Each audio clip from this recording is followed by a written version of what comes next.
नमस्कार, मी मोहित शिंदे. जनवार्तामध्ये आपल्या सर्वांचं स्वागत. पाहूया पुण्यातील काही विशेष घडामोडी.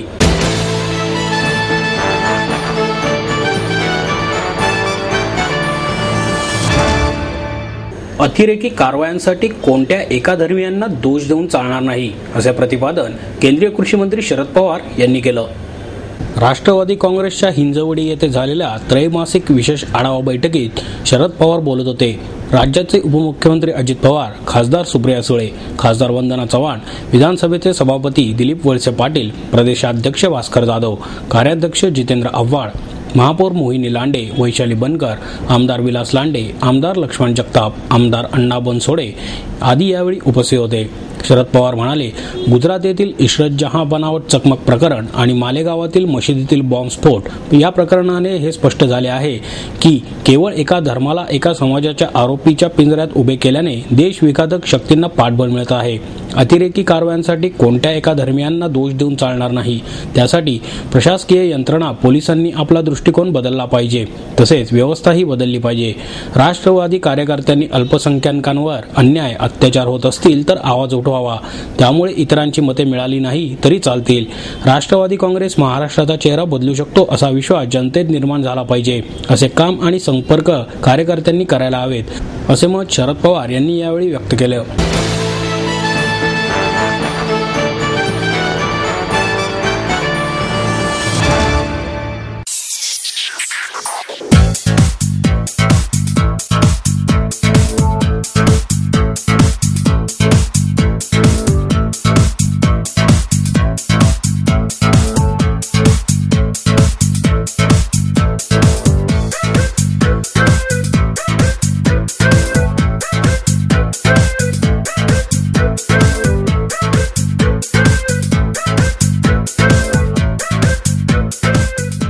माहेर सोडून सासरी आले.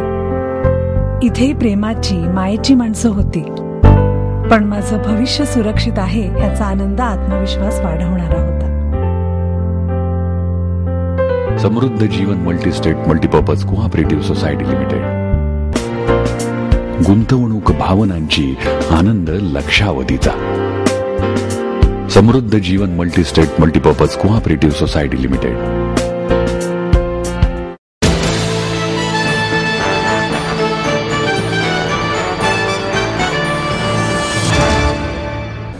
टक्केवारी घेणाऱ्यांची नावे जाहीर करावीत, असे आवाहन उपमुख्यमंत्री अजित पवार यांनी ठेकेदारांना केलं. रस्त्यांच्या कामात टक्केवारी घेणाऱ्या पदाधिकारी, नगरसेवक आणि अधिकारी यांची नावे जाहीर करावीत, असे ठेकेदारांना आव्हान आहे. ते नगरसेवक जर माझ्या पक्षातील असतील तर त्यांच्यावर तातडीने कारवाई केली जाईल, असे उपमुख्यमंत्री अजित पवार यांनी ठणकावून सांगितले. शहरातील जे रस्ते मुदतीच्या आत खराब झालेले आहेत अशा ठेकेदारांना काळ्या यादीत टाकण्याबरोबर त्यांच्या अनामत रकमा जप्त करण्याची कारवाई महापालिकेने केली आहे. या कारवाईनंतर काही ठेकेदारांनी रस्त्याच्या कामात नगरसेवक आणि अधिकारी टक्केवारी घेतात. त्यामुळे खड्ड्यांना हे दोघेही जबाबदार असल्याचा आरोप करत त्यांच्यावर कारवाईची मागणी केली होती. या संदर्भात पुणे श्रमिक पत्रकार संघाच्या वतीने आयोजित वार्तालाप कार्यक्रमात बोलताना पवार यांनी ठेकेदारांनी केलेल्या आरोपाबद्दल विचारले असता ते म्हणाले, ठेकेदारांना माझे आवाहन आहे, त्यांनी टक्केवारी घेणाऱ्या पदाधिकारी आणि नगरसेवक यांची नावे जाहीर करावीत. त्यांच्यावर तातडीने कारवाई केली जाईल. रस्त्याच्या कामाकडे दुर्लक्ष करणाऱ्या अधिकाऱ्यांवरही उपमुख्यमंत्री या नात्याने कारवाई केली जाईल. मात्र ठेकेदारांनी नुसते बोलून चालणार नाही, तर हा सूर्य आणि हा जयद्रथ असे सिद्ध करावे. आता ई निविदा आहेत. पूर्वी निविदा न भरण्यासाठी दमदाटी केली जात असे, आता तसे राहिलेले नाही. पुणे, पिंपरी चिंचवड कुठेही काम करताना पारदर्शक पद्धतीने कामे झाली पाहिजेत. काही जणांनी आमच्या काळात एवढे खड्डे नव्हते असे म्हटले होते. मात्र कोणाच्या काळात किती खड्डे होते याकडे लक्ष न देता आम्ही खड्डे बुजवण्याच्या कामाला प्राधान्य दिले, असे पवार यांनी सांगितले.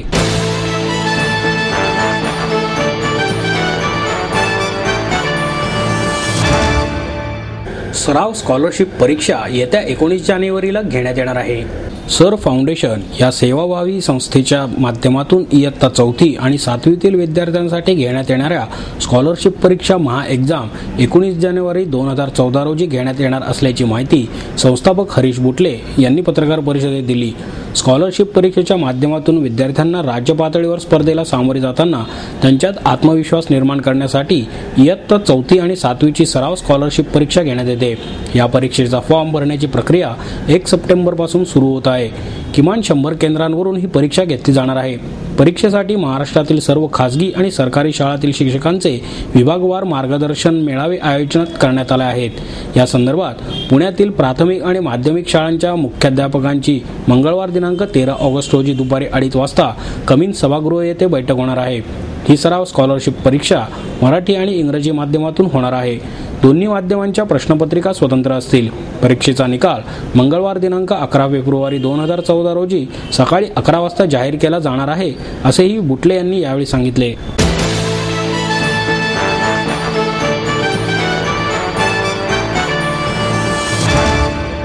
आई वडिलांनी पै जमवून मला शिकवण्याचा निर्णय घेतलेला कळत होता. माझ्या उच्च शिक्षणासाठी त्यांनी मला कायमचा आधार मिळवून दिला होता.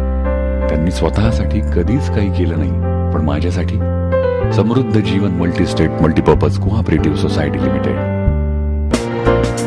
गुंतवणूक भावनांची, आनंद लक्षावधीचा. Samruddha Jeevan multistate multipurpose cooperative society limited.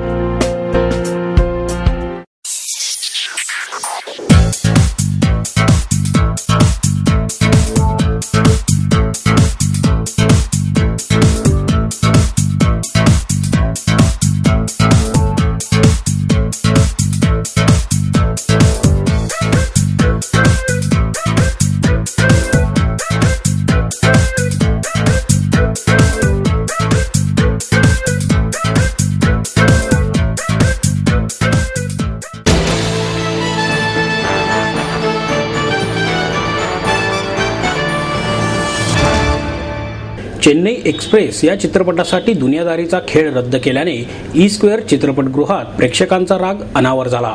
सलग 3 दिवस सुट्ट्या आल्याने चित्रपटगृहात दुनियादारी हा सुपरहिट मराठी चित्रपट पाहण्यासाठी प्रेक्षकांची झालेली प्रचंड गर्दी.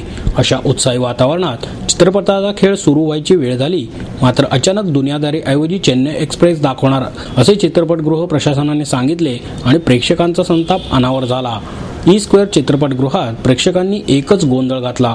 व्यवस्थापनाने मात्र तांत्रिक दोषाचे कारण पुढे करत हात झटकले.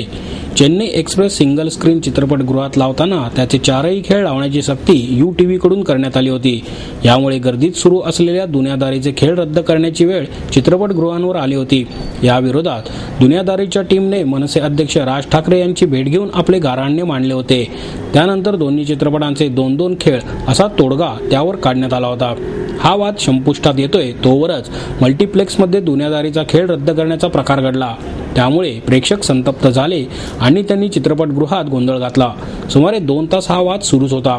व्यवस्थापनाने प्रेक्षकांचे म्हणणे, काही प्रेक्षकांनी मनसेच्या कार्यकर्त्यांशी दूरध्वनीवरून संपर्क साधला आणि विद्यार्थी सेनेचे शहराध्यक्ष आशिष साबळे, पदाधिकारी अभिषेक थिटे, रणजित ढगे तसेच मनसेच्या चित्रपट कर्मचारी सेनेचे चिटणीस कुणाल निंबाळकर, रवी सहाने त्या ठिकाणी तत्काळ पोहोचले. व्यवस्थापनाने तांत्रिक कारणांनी सर्व्हर डाऊन असल्याने दुनियादारी प्रोजेक्टरपर्यंत पोहोचू शकत नाही असे चित्रपटगृहाच्या मॅनेजरने सांगितले. मल्टिप्लेक्समध्ये मराठी चित्रपट पाहायला येण्याचे निमंत्रण आम्ही दिले होते का, असेही ते म्हणाले. या परिस्थितीत मग चेन्नई एक्सप्रेसही प्रदर्शित होऊ देणार नाही अशी भूमिका चित्रपट सेनेने घेतली. त्यामुळे स्क्रीन 4वर कोणताही चित्रपट प्रदर्शित झाला नाही. प्रेक्षकांना तिकिटाच्या रकमेच्या दुप्पट रक्कम परत देण्यात आली आणि गुरुवारपर्यंत कधीही आपल्या वेळेत येऊन हा चित्रपट पाहावा असा तोडगा यावेळी काढण्यात आला.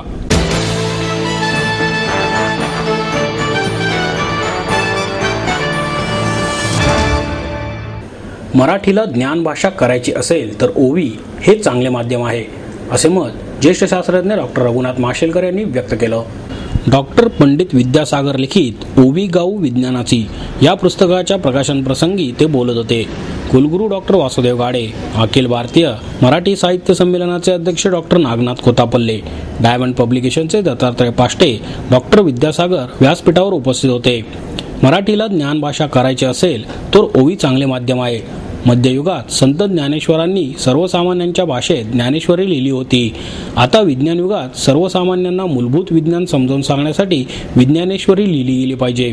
विज्ञानेश्वरीची सुरुवात या ओवी रूपातील विज्ञानाच्या पुस्तकातून झाली आहे, असे गौरवोद्गार काढत माशेलकर म्हणाले, देशाचा विकास होत असला तरी जागतिक संशोधनात आपण मागे पडत चाललो आहोत.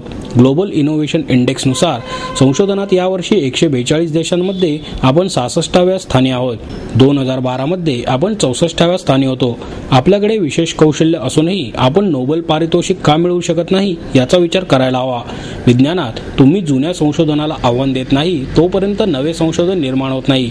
विज्ञानातील गैरसमजुतींमुळेच देश मागे खेचला जात आहे, असेही ते म्हणाले. कोतापल्ले म्हणाले, अंधश्रद्धा समाजाच्या विकासाला बाधक गोष्ट आहे, पण विज्ञानातूनही अंधश्रद्धेला आणखी वाढ मिळत आहे. सामान्य माणूस विज्ञानापासून बिचकून असतो. जोपर्यंत ही शास्त्रे सामान्यांपर्यंत पोहोचत नाहीत तोपर्यंत ती विकसित होणार नाहीत. लोकभाषा ज्ञानभाषा झाल्या पाहिजेत. देशात 450हून अधिक विद्यापीठे आहेत, पण त्यातून जागतिक पातळीवरील संशोधन आणि जागतिक कीर्तीचे शास्त्रज्ञ निर्माण होण्याचे प्रमाण नगण्य आहे, अशी खंतही त्यांनी व्यक्त केली.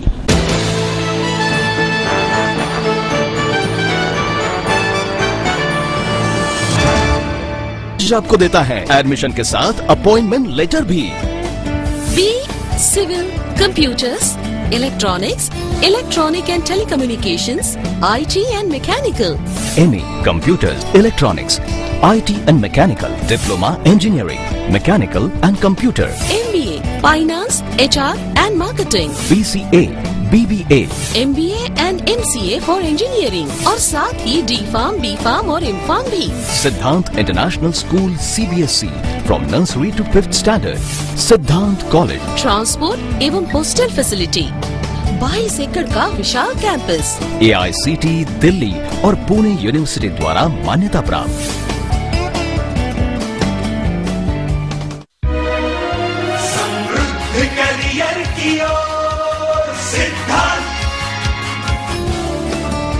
सिद्धांत कॉलेज, सुदुमरे, पुणे. एडमिशन के लिए आज ही कॉल करें या लॉग ऑन करें.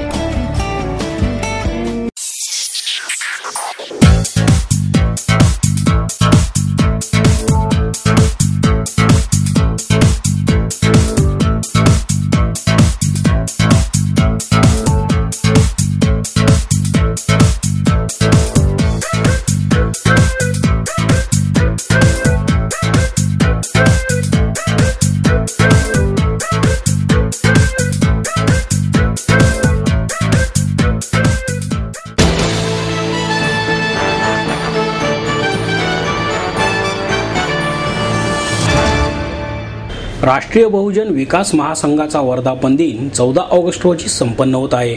या निमित्त अण्णाभाऊ साठे गौरव पुरस्कारांचे वितरण करण्यात येणार आहे.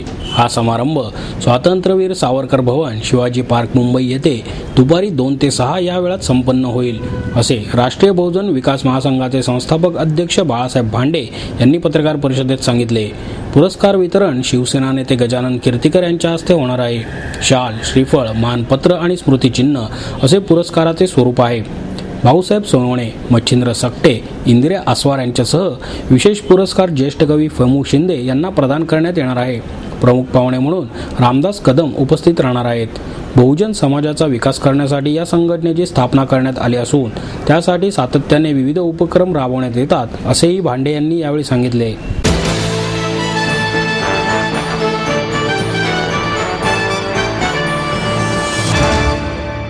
पाकिस्तानने भारतीय जवानांवर केलेल्या हल्ल्याला चोख प्रत्युत्तर देण्यात यावे, तसेच भारतातील पाकिस्तानी कलाकारांना हाकलून देण्यात यावे, अशा मागण्या विविध हिंदुत्ववादी संघटनांच्या वतीने करण्यात आल्या. हिंदू जनजागृती समितीसह अन्य संघटनांच्या वतीने झाशीची राणी चौकात निदर्शने करण्यात आली. संरक्षण मंत्री A.K. अँटनी यांनी केलेल्या विधानाबाबत त्यांनी देशाची माफी मागावी, अशी मागणीही यावेळी करण्यात आली. पाकिस्तानातील दूतावास बंद करावा, तसेच चर्चा थांबवून कडक कारवाई करावी, आदी मागण्याही यावेळी करण्यात आल्या.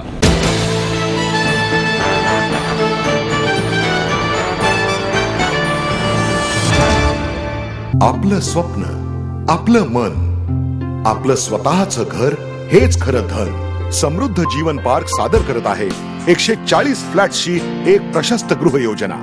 कात्रज कोंढवा रोडवर बिबवे वाडीपासून फक्त 2 किलोमीटर अंतरावर आपल्या आर्थिक गणितात बसणारे 1 व 2 BHK फ्लॅट्स, तब्बल 3 मजली पार्किंग सह ऐस पैस गार्डन, क्लब हाऊस आणि इतर सुविधांनी सुसज्ज. बुकिंग साठी संपर्क 9850937373 9850947373. समृद्ध जीवन, नांदी सौभाग्याची, सुरुवात प्रगतीची.